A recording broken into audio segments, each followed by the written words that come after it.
नमस्कार दोस्तों, बीएसपी को लेकर के इस वक्त की बड़ी खबर आ रही है। जी, अब बहुजन समाज पार्टी को लेकर के चौंकाने वाली खबर आ रही है। जिस तरीके से आजमगढ़ के प्रत्याशी की घोषणा बहन मायावती ने जिस तरीके से किया, उसको लेकर के सियासी गलियारे में हलचल तेज हो चुकी है। बीएसपी कैंडिडेट की अगर हम बात करते हैं तो बसपा ने जारी की है 9 प्रत्याशियों की सूची। मायावती ने बनाई ब्राह्मण, मुस्लिम और दलित की सियासी केमिस्ट्री। जी हाँ, बहन मायावती के जो सोशल इंजीनियरिंग का फॉर्मूला है वो 2024 लोकसभा चुनाव में देखने को मिला। तो चलिए खबरों को विस्तार से शुरू करते हैं। इससे पहले चैनल को लाइक और सब्सक्राइब जरूर करें अगर आप भी बहन मायावती को प्रधानमंत्री के रूप में देखना चाहते हैं। तो आपको बता दें, बसपा चीफ मायावती ने अब तक 45 प्रत्याशियों का ऐलान कर दिया है। बसपा ने अपनी ताजा लिस्ट में बस्ती, गोरखपुर समेत 9 लोकसभा सीटों पर कैंडिडेट्स का ऐलान कर दिया है। जी, आपको हम बताते चले कि बहुजन समाज पार्टी ने लोकसभा चुनाव के लिए 9 प्रत्याशी की एक और सूची जारी कर दी है। इसमें प्रमुख रूप से अगर हम बात करते हैं तो योगी आदित्यनाथ का जो गढ़ है गोरखपुर, बस्ती समेत कुल 9 सीटों पर नामों का अनाउंसमेंट हो चुका है आधिकारिक रूप से बहन मायावती की तरफ से। ये बसपा की चौथी लिस्ट है। इस लिस्ट में अगर हम बात करते हैं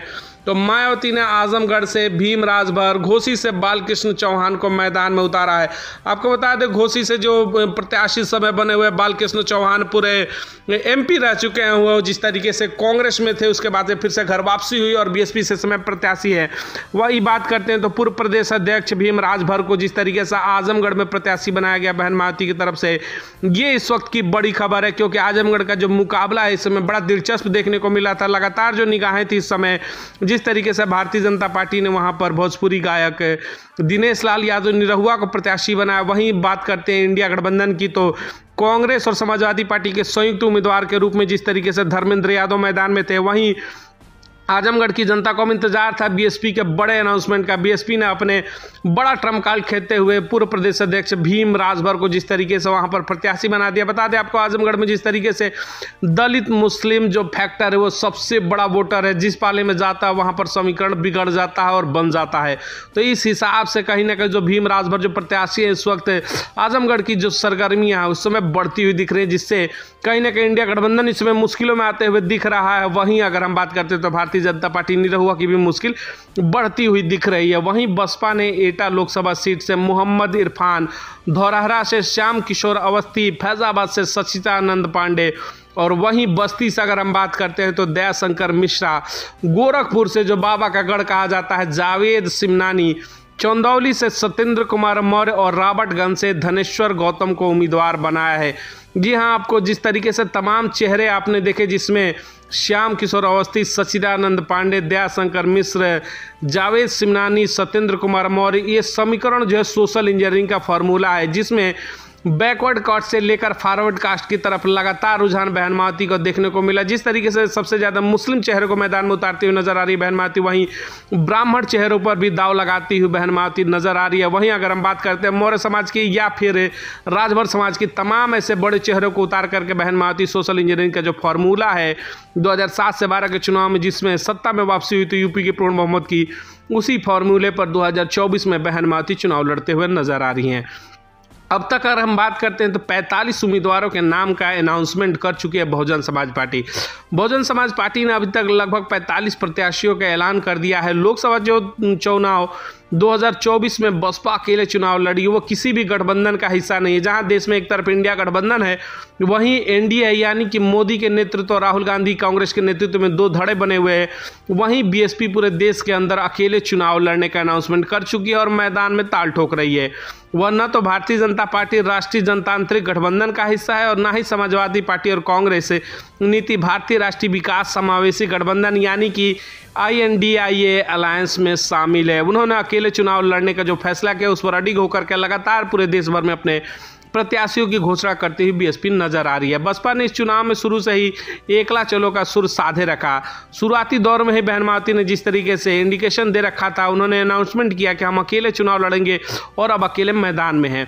बीच में कई मौकों पर यह दावा किया जाता रहा कि बसपा किसी गठबंधन के साथ जा सकती है, लेकिन मायावती ने हमेशा इससे इनकार किया। बसपा के चुनाव में अकेले उतरने से यूपी में त्रिकोणीय मुकाबला हो गया। जी हाँ, बीएसपी के अकेले चुनाव लड़ने से कहीं ना कहीं जो इंडिया गठबंधन है उसकी मुश्किलें बढ़ती हुई नजर आ रही है। वहीं भारतीय जनता पार्टी की भी मुश्किलें बढ़ गई है मायावती के अकेले चुनाव लड़ने से।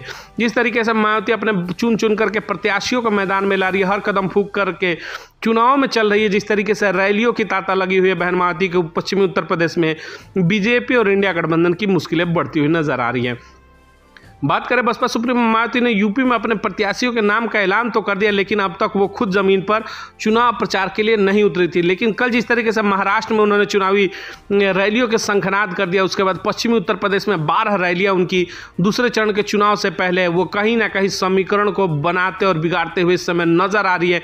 गठबंधन की मुश्किलें बढ़ती हुई नजर आ रही है मायावती के इस एक्टिव पोजीशन को देखकर। भतीजा और बसपा के कोऑर्डिनेटर अगर आकाश आनंद की हम बात करें तो लगातार चुनाव प्रचार में जुटे हैं पश्चिमी उत्तर प्रदेश में। जिस तरीके से नगीना से उन्होंने शुरुआत किया था, 6 अप्रैल को उन्होंने पश्चिमी यूपी के सीटों पर जिस तरीके से प्रचार प्रसार की शुरुआत कर दी, तो वहीं बसपा सुप्रीमो मायावती भी अब 14 अप्रैल से जमीनी पर उतरने की तैयारी कर रही है। जिस तरीके से मायावती की 12 रैलियां पश्चिमी उत्तर प्रदेश में लगातार बताई जा रही है। बसपा सुप्रीमो सहारनपुर और मुजफ्फरनगर से चुनाव प्रचार का आगाज करने वाली हैं। यह बड़ी खबर है इस वक्त की। जिस तरीके से मुजफ्फरनगर और सहारनपुर को फोकस करते हुए पश्चिमी उत्तर प्रदेश से मायावती की रैलियों की शुरुआत होने वाली, वो कहीं ना कहीं आने वाले जो चुनाव है पूरे यूपी के 80 लोकसभा सीटों पर खासा असर डालेंगे। आपको बता दें कि यूपी में पहले चरण का चुनाव 19 अप्रैल को होना है। पहले चरण में पश्चिमी यूपी की 8 लोकसभा सीटों के लिए वोटिंग होगी। इनमें सहारनपुर, कैराना, मुजफ्फरनगर, बिजनौर, नगीना, मुरादाबाद, रामपुर, पीलीभीत में मतदान होगा। 4 जून को देश भर में वोटों की गिनती होने वाली। उसके बाद फैसला होगा कि देश में तीसरी बार सत्ता किसकी बनती है। क्या भारतीय जनता पार्टी वापसी करती है, या फिर इंडिया गठबंधन, या फिर तीसरे मोर्चे की जो सुगबुगाहट है उसमें बहन मायावती यानी बीएसपी चीफ प्रमुख जो है मायावती क्या ट्रम्प कार्ड बनने वाली है 2024 लोकसभा चुनाव में। वो ट्रम्प कार्ड क्या सत्ता बनाने के लिए जो प्रमुख चाबी होगी मायावती के हाथों में होगी, ये सबसे बड़ा सवाल है। क्योंकि तीसरे धड़े के रूप में जिस तरीके से बहन मायावती को आम जनमानस के बीच में समर्थन मिल रहा है, बहन मायावती की जिस तरीके से दलित मुस्लिम जो फैक्टर है उनके साथ लगातार जुड़ता हुआ नजर आ रहा है, वहीं बहन मायावती का जो सोशल इंजीनियरिंग का फॉर्मूला है, जिस तरीके से लगातार वो ओबीसी ब्राह्मण क्षत्रिय प्रत्याशियों को मैदान में और मुस्लिम समाज के प्रत्याशियों को उतारते हुए नजर आ रही है, इस फार्मूले को देखते हुए लग रहा है कि यदि संभावनाएं बनती हो तो तीसरे मोर्चे के रूप में बहन मायावती विकल्प बनने वाली हैं 2024 के चुनाव के बाद। हो सकता है कि शायद देश में पहली बार ऐसा मौका हो कि दलित समाज की एक बेटी को भी प्रधानमंत्री का पद जो है वो मिलने के आसार दिख रहे हैं। क्योंकि मायावती के हाथों में जो ट्रम्प कार्ड होगा इस बार वो प्रमुख भूमिका निभाएगा। क्योंकि इंडिया गठबंधन की बात करते हैं, इंडिया अलायंस हो या फिर भारतीय जनता पार्टी एनडीए हो, दोनों की लड़ाइयों के बीच में जिस तरीके से मायावती अपने प्रत्याशियों को लेकर के लगातार जिस तरीके से कदम फूंक करके रख रही हैं और लगातार बेहतर प्रत्याशी सबसे अंतिम समय में उनके द्वारा दिया जा रहा है, उसको लेकर के कहीं ना कहीं जो राजनीतिक गलियारे में है उसका खेल पूरी तरीके से बदलता हुआ नजर आ रहा है। वहीं पश्चिमी उत्तर प्रदेश की सीटों में पिछली बार जिस तरीके से कामयाबी मिली थी बसपा को 5 सीटें पश्चिमी उत्तर प्रदेश से जीता था, उसको देखते हुए बहन मायावती ने पश्चिमी उत्तर प्रदेश में 12 रैलियों की शुरुआत करने वाली है। जी हां, 10 दिनों के अंदर 12 रैली करने वाली है बहन मायावती।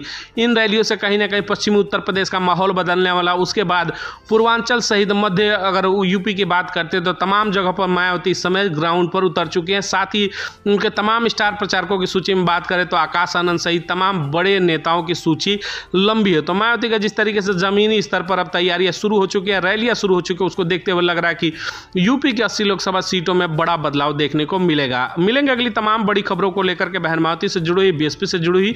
तब तक हमारे साथ बने रहिए, चैनल को लाइक और सब्सक्राइब जरूर करें ताकि हर बड़ी खबर बीएसपी से जुड़ी आप तक मिलती रहे। बहुत बहुत धन्यवाद।